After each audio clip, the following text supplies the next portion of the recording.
When I arrive in the city, I always head towards the famous monuments to photograph them.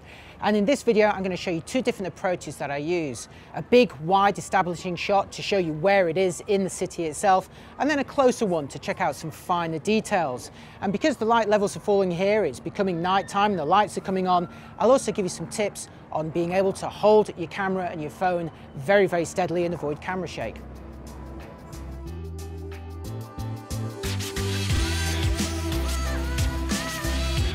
Now I'm here in London, there's plenty to choose from, but I've headed towards the London Eye because it's one of my favourites and it's across the River Thames, so you always get some nice reflections in the water.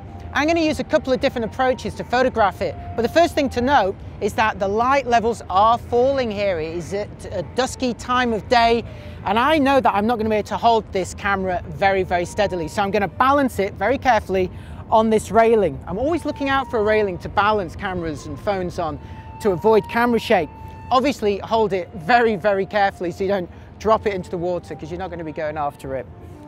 And one approach that I want to do is to get the whole of this shape, but I want it to be dwarfed, this man-made structure. I want it to look small compared to the sky.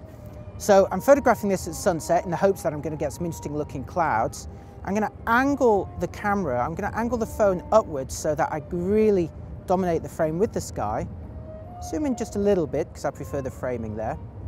And then what I want to do to accentuate those clouds is make the picture a bit darker. So I'm going to say I want to focus on the monument, and I'm just going to bring down the brightness a bit. And this is turning it more into a silhouette for the foreground, and it's making the clouds better defined in the background. Now, if you have a much more exciting sky, you might want to zoom out and really get it all in your shot. When photographing famous monuments, I want a wide view, but I also want a detailed one. And here of the London Eye, I love the shape of those pods silhouetted against the sky. So I've come nice and close and I'm photographing pointing straight up at it. Now it's not a very comfortable angle to shoot at, and that, coupled with the low light conditions, means that I'm using this railing here to balance the phone and get a nice steady picture. And at this time of day, the lighting is just coming on, but we haven't got a dark background yet behind it.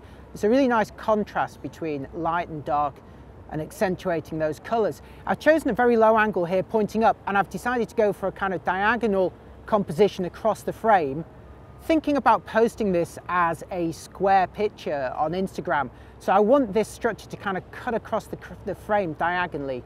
I like the way that looks, this jaunty angle. And I really like the way that it's going to cut across from one corner to the other.